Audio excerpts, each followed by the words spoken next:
A prophecy that lay dormant for decades is now about to awaken. One of the darkest visions ever uttered about Donald Trump appears to be on the verge of fulfillment. And what is most unsettling is who saw it coming: Jeane Dixon.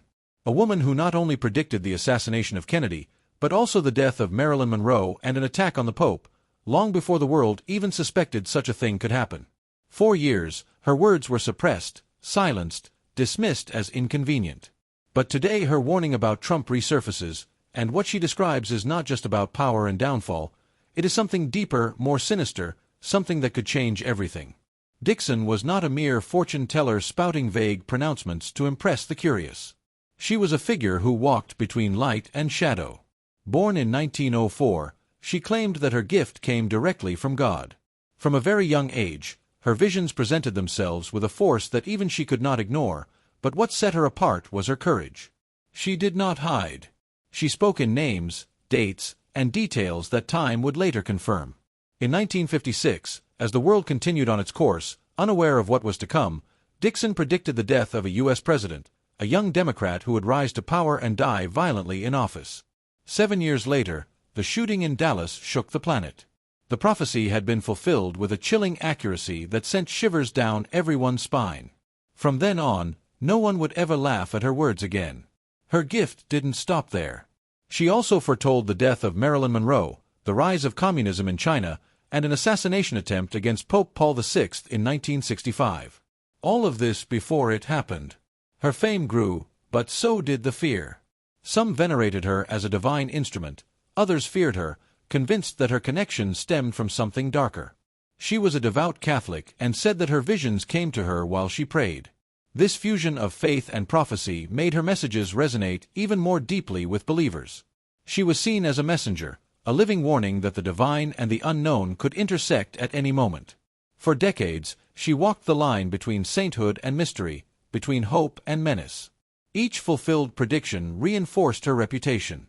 They weren't coincidences, they were signs, and each one seemed to herald something bigger, more transcendent, yet to be revealed.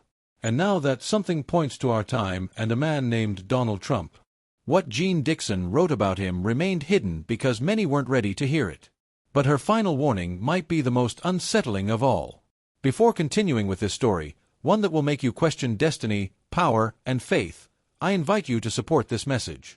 Click the like button, subscribe to Spiritual Awakening, and share this video with those seeking to understand what others prefer to ignore. Stay until the end because what you are about to discover could change the way you see the future. Jeane Dixon didn't just read palms or study stars. She was consulted by some of the most powerful people in the world: presidents, first ladies, foreign leaders, and political advisors who typically scorned anything that deviated from reason or strategy. But when it came to Dixon, even the most rational minds listened. One of her earliest connections to political power was with President Franklin D. Roosevelt. Although not widely publicized, it is said that his team paid attention to certain predictions of Dixon's, especially during times of national uncertainty. But it was during Richard Nixon's presidency that her influence became far more visible. Dixon and Nixon shared a strange connection behind the scenes. Nixon, deeply superstitious and driven by emotion, is believed to have heeded her warnings more than once, though he never publicly admitted it. Some claimed that her predictions were reviewed during key policy decisions. Dixon also warned that Nixon would face serious challenges during his term, a warning many later associated with the Watergate scandal, which ended with his resignation. Her reach, however, extended far beyond the United States. Foreign diplomats, ambassadors, and even royalty discreetly sought her advice. Rumors circulated that Middle Eastern leaders consulted her on oil issues and political conflicts. She wasn't a government official, she had no access to classified information, but her words traveled through the halls of power like otherworldly whispers. Even years later, First Lady Nancy Reagan, during her husband's presidency, followed similar paths, turning to astrologers and clairvoyants, a practice Dixon had made more visible and less taboo. Jeane Dixon wasn't an outsider watching from the sidelines, she was on the inside. Her voice resonated quietly in the places where the fates of nations were decided. As time went on, it became clear that Jeane Dixon's influence extended far beyond the occasional. Her connection to American political power seemed almost predestined. Time and again, she appeared on the cusp of major national moments, offering warnings, insights, and enigmatic messages that resonated far beyond the realm of psychics and predictions. She didn't just talk about politicians, she seemed drawn to them, and, interestingly, many were drawn to her as well. One of the most fascinating aspects of her life was how frequently her visions coincided with turning points in American politics. It wasn't that she predicted everything correctly. No prophet does. But her most powerful visions seemed to arrive just as the country stood at a crossroads. And these were no small moments. They were historic events that shaped the nation's course. Dixon was a fixture in Washington, D.C., living near the center of power, just a few blocks from the Capitol. She moved in elite circles. Her name was known among influential wives, senators, and advisors. She even received letters and invitations from people inside the White House. Some sought private advice. Others simply wanted to hear her latest predictions, if only out of curiosity. But after Kennedy's death, that curiosity morphed into caution.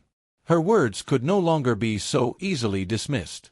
At times, it seemed as though Dixon's visions circled the very heart of American power, warning of dangers, revealing hidden truths, or hinting at unimaginable outcomes. She once said that the United States would face a great spiritual battle and that the country's future would depend not only on political decisions but on a deeper moral struggle unfolding behind the scenes. For many, this was not mere mysticism but prophecy directly linked to power. And that made even the most skeptical politicians take notice. Jeane Dixon never claimed that her visions appeared suddenly, without warning, like flashes of light or powerful dreams impossible to ignore. When she focused on America's future, the images she received were dark, emotional, and laden with warning. She saw a nation divided, not only politically but spiritually. Her visions revealed a future where people would turn against one another, where truth would be intertwined with lies, and where the very foundations of the country would tremble. These were not mere conjectures. He described almost biblical scenes, cities filled with riots, leaders embroiled in scandals, and a growing fear among ordinary people. Dixon spoke many times of a great trial that would befall America. He didn't give exact dates, but the tone of his warnings was urgent. He said the country would face confusion, corruption, and a leadership crisis. Some called these predictions vague, but as time passed and social tensions increased, more people began to see his words as disturbing reflections of what was happening. In one of his most discussed visions, Dixon saw a powerful figure rising to lead the nation, a man who would capture the hearts of many but also awaken hatred and division like never before. He didn't name him but described him as bold, charismatic, and controversial. He would be praised by some as a savior and hated by others as a threat. Dixon warned that under his leadership, the country would enter a time of spiritual trial. For those who believed in her gift, these visions weren't mere predictions. They were messages, warnings meant to prepare the nation before it was too late. It didn't appear in a headline or get public proclamation. But when Jeane Dixon first mentioned the vision of a man who would one day rise to lead America and deeply divide it, those who heard her words remembered them because they carried a strange weight. There was something in her voice, in the way she described him, that sounded distinct, almost like a warning shrouded in mystery. She didn't use the word president. The principal referred to this person as a leader of great influence, someone who would draw crowds, challenge the established order, and stir up emotional waves across the country. She said he would rise suddenly, as if from nowhere, and that people would either love him deeply or hate him completely. There would be no middle ground.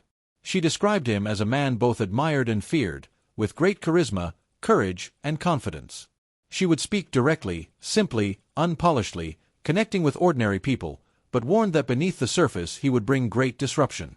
Institutions would tremble, alliances would break, and the nation's moral compass would be tested.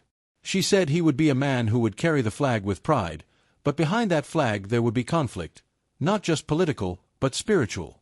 She didn't say he would be evil, but that his arrival would mark the beginning of a spiritual struggle in the soul of America between truth and deception, between unity and division. For decades this prophecy was filed away, almost forgotten, but as the country grew more divided, people began to remember it. Who was the man she saw? Was he already among us, or had he already arrived? Some believe the answer is clear, others still wait. Jeane Dixon was known for speaking in symbols, metaphors, and visions that seemed more like sacred scripture than news headlines. But when it came to this mysterious man, the one who claimed he would change the course of America, her words became unusually direct, almost chilling in their precision. She described him as a man with a charming face but a heart of conflict. She said he would appear strong and courageous, but that within him burned a fire too intense. In one of her visions, she saw him standing before great crowds, with people cheering and waving flags. But in that same vision, she also saw shadows behind him, disorder, confusion, and a storm that would not dissipate. Dixon wrote, "He will rise not by tradition, but by disruption. The people will elect him not for his past, but for his promise to break the system." She also warned, "He will speak like no leader before. His words will cut like a sword, stirring the soul of the nation, for better or for worse." She didn't give him a name, but she did provide details. He would come from wealth, walk among the powerful, but speak like the common man. He would be loved intensely and hated with equal force, and his time would mark a turning point in the battle for the spirit of America. Some who read those words in her later books or interviews dismissed them as poetic exaggeration. But decades later, when a leader fitting that profile emerged, her descriptions began to feel less like prophecy and more like a mirror reflecting reality. Whether coincidence or divine vision, Dixon's words continue to resonate not just as the description of a man, but as the portrait of a historical moment that may still be unfolding. For decades, Jeane Dixon's prophecy about a powerful and divisive figure seemed like just another one on her long list of visions, but when Donald Trump burst onto the political scene, many began to look back with fresh eyes. Suddenly, details that had once seemed symbolic became concrete, too precise to ignore. She had spoken of a man who would rise not through the traditional paths of politics, but through disruption. Trump, a businessman with no prior experience in public office, entered the 2016 race as a complete unknown in the political world. His campaign was based on challenging the establishment, breaking norms, and speaking directly to forgotten Americans. Dixon's prediction accurately described that kind of rise. She had said the man would come from wealth, and Trump's background in real estate and media fit perfectly. Dixon warned that he would be admired by many and attacked by just as many, and that, too, came to pass. Trump became one of the most polarizing figures in modern political history, celebrated by millions and condemned by millions more. But what was most striking was her description of a leader who would cause a great upheaval, not only in politics, but in the very spirit of the nation. During Trump's presidency, the United States experienced unprecedented political division, mass protests, intense media battles, and deep cultural fractures. His supporters saw him as a necessary force for change, his critics as a threat to democracy.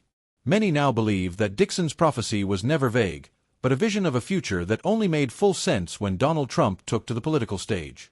Her once mysterious words now seemed like a script unfolding in real time.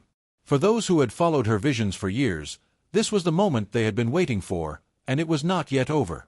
Despite the unsettling accuracy of Jeane Dixon's words, her prophecy about a powerful and divisive leader remained buried in obscurity for decades.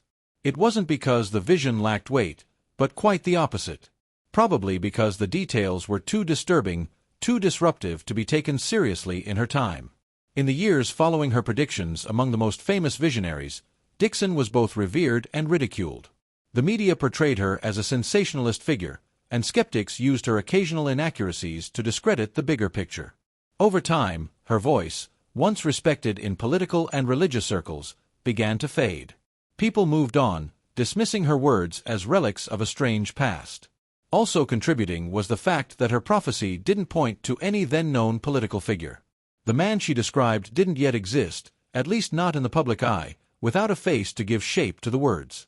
Many considered the prediction too vague or implausible. It lacked context and was therefore dismissed. But perhaps the most important reason her warning was ignored lies in human nature itself.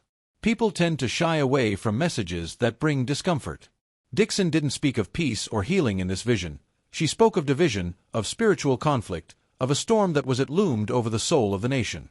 It wasn't the kind of message people wanted to hear. It raised too many questions, shook the foundations of comfort.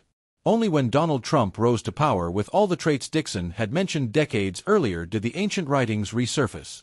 Researchers, believers, and the merely curious began to connect the dots. The vision had been there all along. The warning had been clear, but no one wanted to believe it until it was already happening. As history unfolded, many realized that Jeane Dixon's vision wasn't just about one man, but about a moment, a spiritual turning point, a nation in conflict with itself. And when comparing the events of the last decade with her prophecy, the similarities were striking. Dixon had spoken of a leader who would cause a deep emotional divide in the country. Under Donald Trump's presidency, the United States experienced one of the most intense social and political polarizations in its modern history. Families were torn apart by ideological differences, friendships where they ended, churches split. Dixon's warning about a leader who would divide the nation in two ceased to sound symbolic. He also spoke of mass unrest, and in 2020, the United States experienced exactly that. Protests in the streets, racial tensions, cities burning, crowds clashing with law enforcement. The country felt on the brink of something uncontrollable. Dixon's vision included images of chaos, disorder, and a storm over the nation, all of which seemed to be reflected in the actual headlines. Perhaps the most unsettling connection occurred at the beginning of 2021. Dixon had spoken of a moment when truth and power would collide at the heart of government. On January 6, the United States Capitol, a symbol of American democracy, was stormed by protesters during the certification of the presidential election. No one believed such a scene was possible. Flags waving, windows smashed, lawmakers hiding. The world watched in disbelief. But those who knew Dixon's prophecy saw another the moment she had warned about decades earlier had arrived. These events didn't convince everyone that Dixon was right, but for those who always believed, it was confirmation that her vision wasn't imagination, but a glimpse into a future that had already become the present. Jeane Dixon's prophecy wasn't just about one man, but a warning about what would follow if that man came to power. Her message was clear. This leader wouldn't just change policies or shake things up. He would open a door to something far more dangerous, a deep fracture in the moral and spiritual core of the country. She warned that if that man came to power, the very fabric of the nation would begin to tear, not because of wars or financial collapses, but because of the way people would treat one another. Dixon spoke of a time when Americans would turn against each other, not because of crimes or injustices, but because of beliefs, a war of emotions, not weapons. She said families would be torn apart, temples of faith would fall silent or be filled with rage, and truth would become unrecognizable. Good and evil will lose their meaning, he once wrote. The people will no longer agree on what is real. Dixon also warned of an internal moral collapse.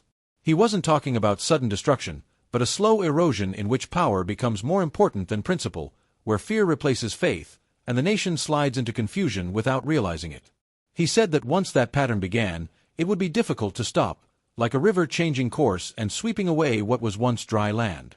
One of his most urgent messages was that this leader, however strong or inspiring he might appear, would be a test, not a political test, but a spiritual one. And if the people failed to see beyond the surface, the damage could last for generations. He didn't say this to instill fear, but to awaken the nation before it was too late. Dixon described the outcome of this rise in vivid and disturbing language. He didn't speak of invading armies or bombs, but of something more intimate and in many ways more terrifying, the internal collapse. Of a wave of chaos that would sweep across the earth not in a single day, but in layers. First, the breakdown of trust. People would stop believing in their leaders, their institutions, and even each other. She said this would happen when truth became harder to recognize than lies. In her vision, truth would not be silenced, but buried beneath the noise, distorted until no one could agree on what was real. Then she warned of conflict, not just political disagreements, but deep-seated hatred among citizens. They would not only oppose one another, she said, they would despise one another. She saw the media weaponized, faith used as a shield or a sword, and leaders using fear to control rather than serve. These were not random assumptions. They were warnings born of deep intuition, of a gaze that seemed to see beyond time. Jeane Dixon wasn't talking about politics, but about the soul of a nation that, she said, would go astray when it forgot its spiritual foundation. Her message wasn't meant to instill fear, but to awaken consciousness. She spoke of a division that it wouldn't be confined to the ballot box or the political parties, but would seep into homes, churches, and hearts, a fracture so deep that eyes would refuse to see and ears would cease to hear. He said that this wound wouldn't heal with a change of government, but with a change of spirit, and that only repentance, faith, and moral courage could reverse the course before it was too late. Among all his visions, there was one that remained almost unspoken, tucked away in the margins of his journals, carefully avoided by those who knew its weight. It was the vision of a false savior, a man who would reach the pinnacle of power, surrounded by applause, blind faith, and crowds who would call him the chosen one. But Dixon saw beyond the glitter. He described how slowly a shadow would begin to envelop him. At first, disguised among successes and cheers, but growing silently until it consumed him. He saw betrayals, trials, isolation, and loneliness. "He will be alone," he wrote. "Those who raised him up will abandon him, and those who they praised him, they will blame him." His downfall, he said, would not be due to violence, but to consequences. The weight of his own decisions would become his ruin, and that ruin would not only shake his followers, but an entire country that would be plunged into doubt and confusion. How could we not have seen it? They would ask, but the signs were always there. Many believe that this part of the prophecy was kept hidden out of fear or because the world was not ready to face it. However, today, as events seem to reflect his words, that forgotten warning resurfaces, calling for renewed reflection. Dixon never spoke of dates or names. His visions were flashes, symbols that invited us to look beyond the visible. He called this man the chosen disruptor and wrote that his rise would not be a reward for virtue, but the reflection of a people who had strayed from the truth. They will choose him, he said, not for his purity, but because he projects what they carry within. But he also warned, what rises without firm roots inevitably falls. He predicted that his end would be marked by humiliation, betrayal, and loneliness. "He will believe he is on top," she wrote, "but the wind will change and those who shouted his name will turn against him.